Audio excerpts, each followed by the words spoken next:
جڑی قبلہ نے اگے وہ حدیث سنائی نا، اگے میرے تو پہلے جنہیں تقریر فرمائی سی انہیں سنائی نا، وہ حضرت وہ اصل میں بات یہ ہے، وہ حدیث یوں ہے کہ سرکار نے وہ تو مولا مرتضیٰ کو آ کر مبارک دی ہے، حضرت ابو بکر صدیق نے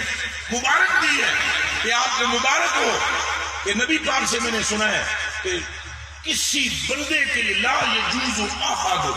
ایک بندے واسطے بھی یہ جائز نہیں کہ وہ پل صراط ٹپ جائے،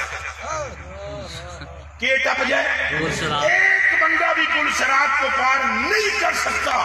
جب تک میرا علی دستخط نہ کرے۔ سبحان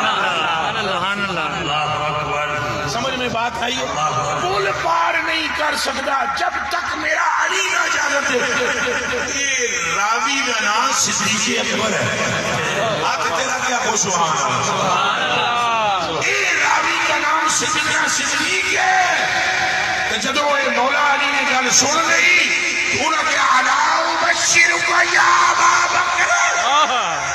کہ توانو پھر میں بھی نہ دوں تو خوشخبری انہوں نے سنا دے، کہ توانو علیحدہ کر کے میری شانہ سنائیاں نے تو مینو علیحدہ کر کے کان وچ فرمایا نے علی اجازت انہوں ہی ملنی چاہیے جے دے ٹھڈ وچ ابو بکر دا پیار ہوئے۔